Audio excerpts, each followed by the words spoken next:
Welcome to One India, and it's my pleasure to having you with us. So, Thank you. yes, sir. So, sir, as we know that IPL is around the corner, and every team is preparing their plans and their charts, and they have invested a lot in the auction. So, how do you rate set these 10 teams, the auction they have participated, the amount they wasted on this, they invested on the players? How do you rate the teams they have made from the auction? Yeah, first of all, the new teams, Gujarat Titans and Lucknow team, of course, they are a wonderful addition to this IPL.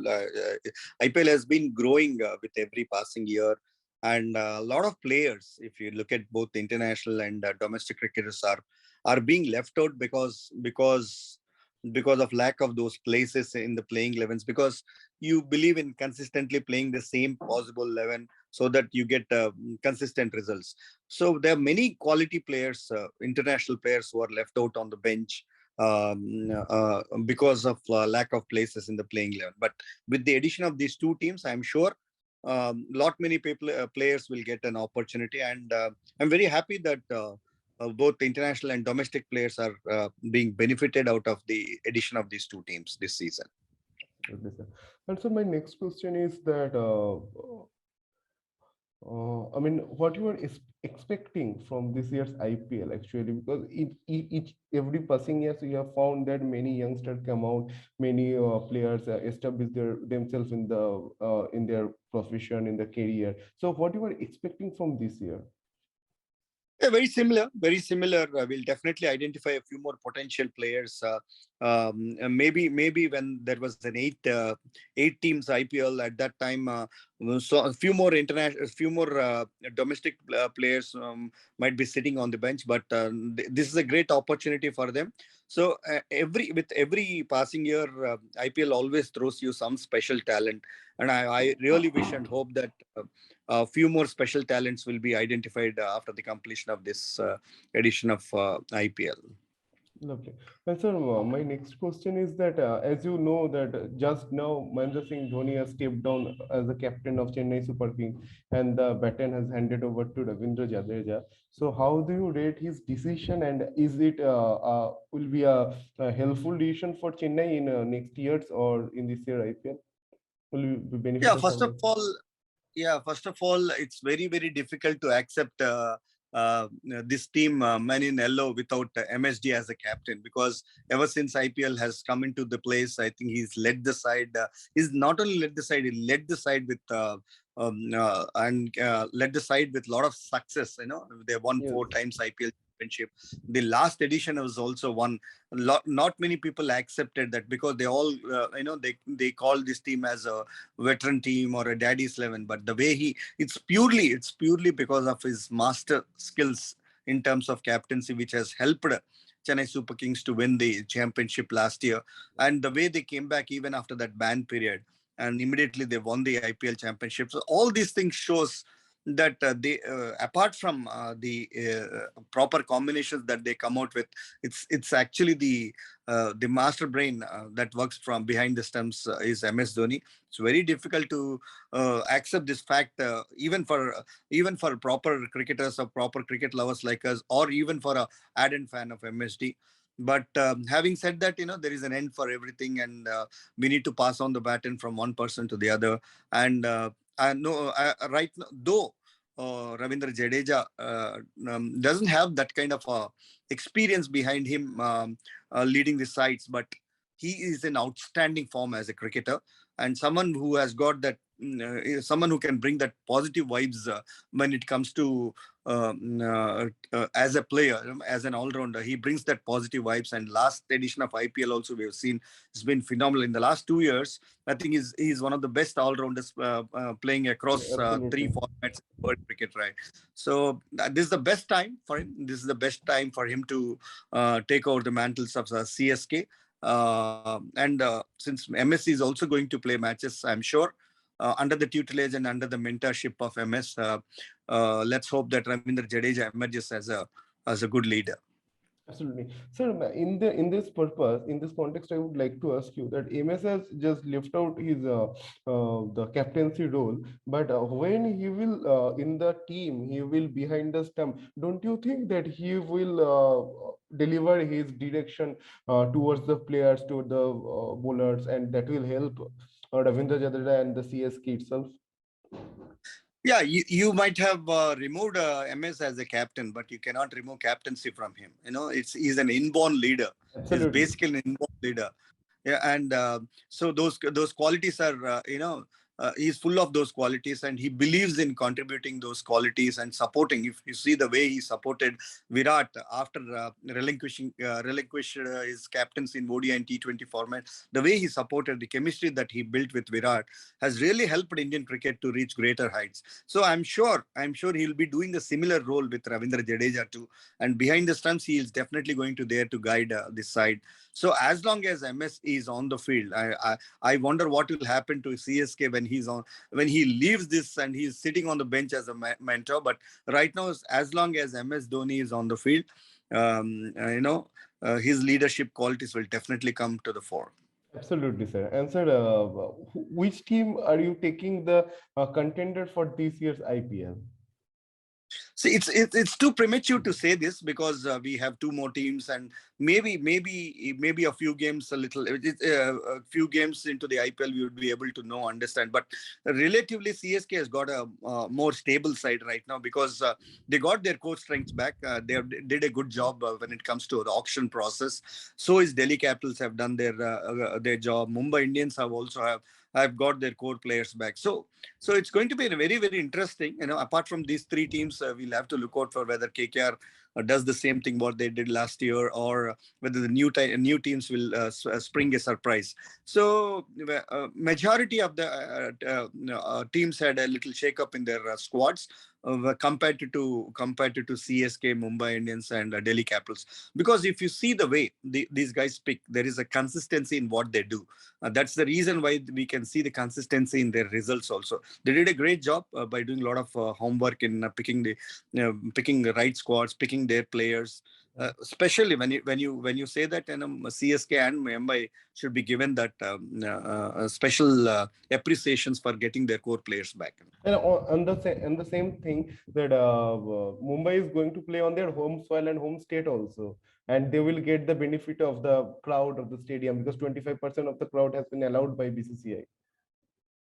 And They are, because see, Mumbai has they have won 5 IPLs in the last 9 years. That's they're the most volumes about. successful team, absolutely.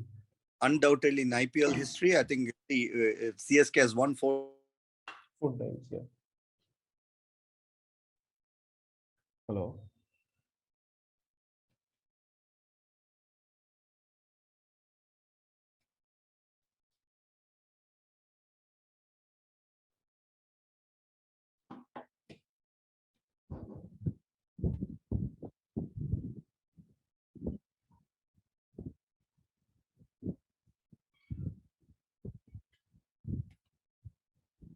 They may not really fall behind when it comes to fanfare.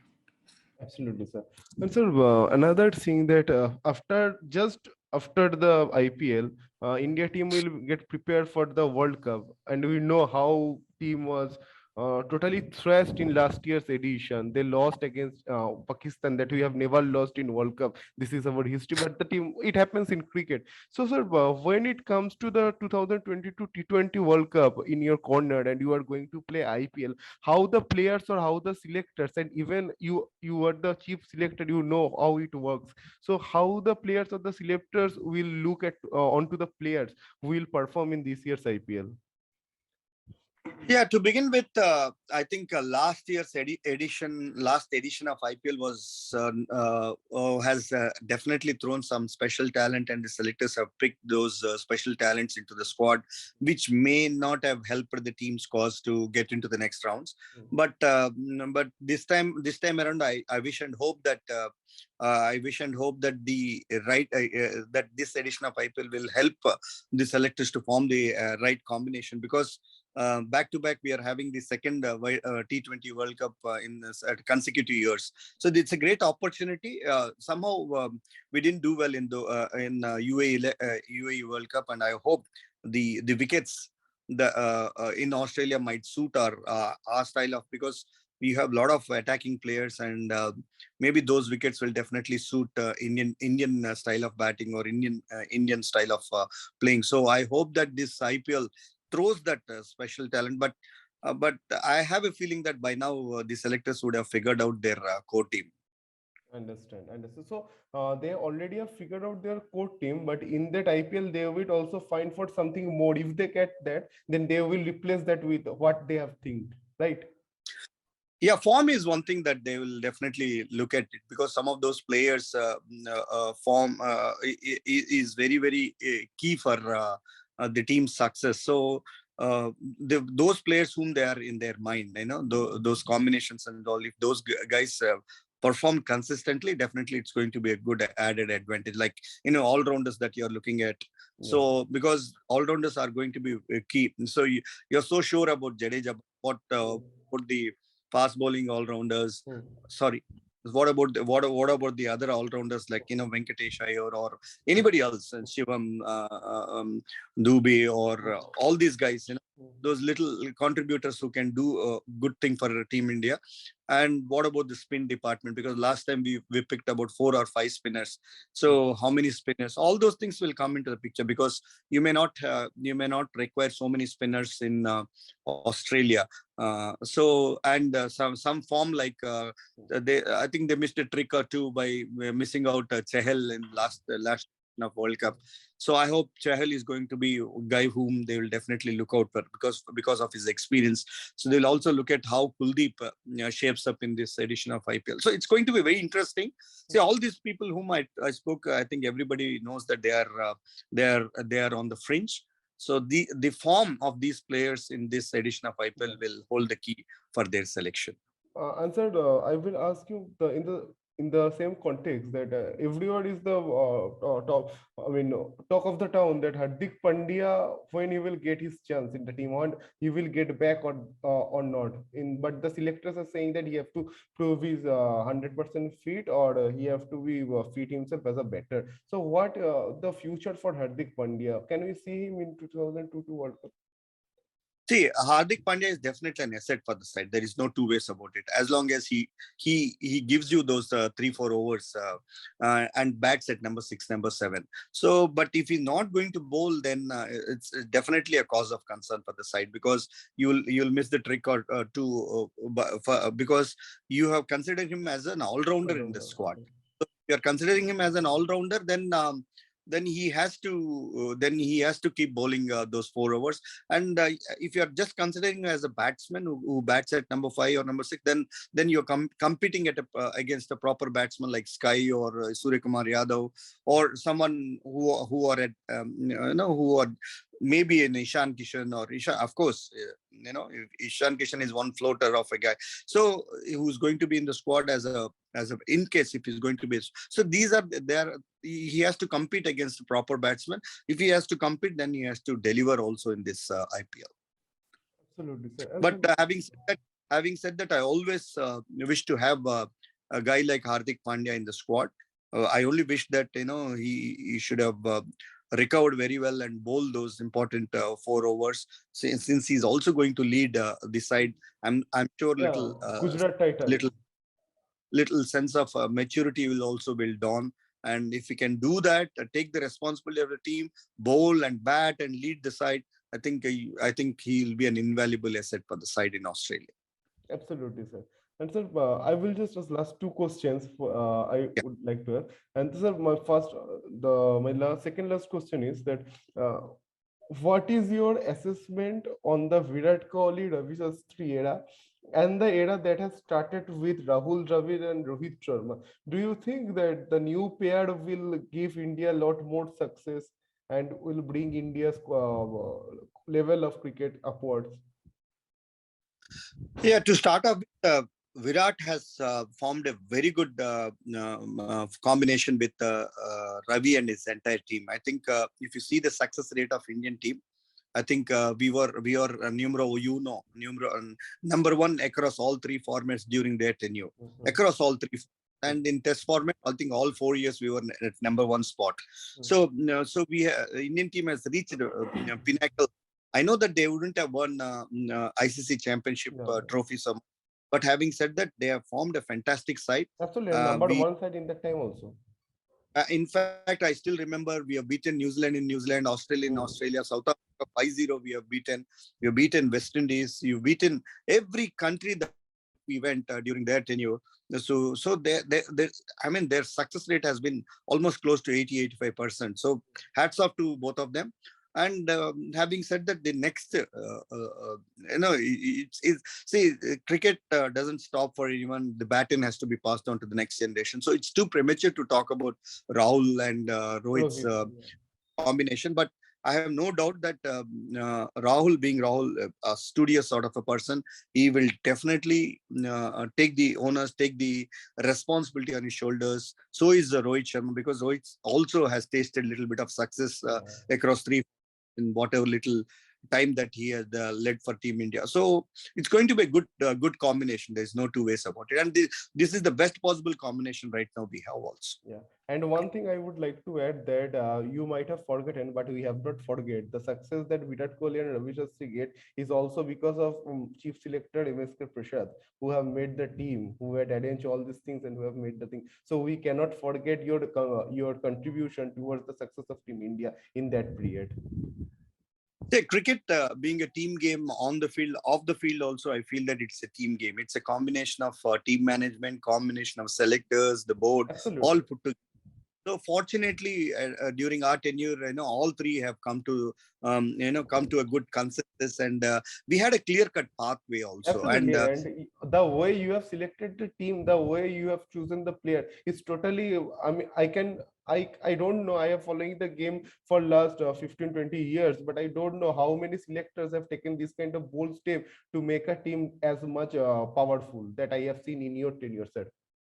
Yeah, we had to take some hard calls. We had to take some hard decisions. See, I personally feel that selection is all about forecasting the future. So you might at times, and you might have missed a trick or two about a few players. But having said that, we have striken a good partnership with all the board, the team management, all three of us. And fortunately, we were also blessed to have Rahul Dravid at India A levels. So since we were looking after both India A and Indian teams, so selecting the players and grooming them through a systematic process has become easy for us, because nothing like Rahul having a studious person like Rahul at India A levels. He's groomed them and gave them to Ravi. And eventually we saw the instant success of many of these youngsters who have come to international cricket from India. So a lot of credit has to be given to our selectors. There is no two ways, me and my team. But at the same time, the team management of both Ravi Shastri and Virat Kohli, Ravi Shastri and Rahul Dravid's team management also has to be given that credit. Sir, and do we want to see you again in the role of that, if possible, in future? Because we need this kind of people in the board.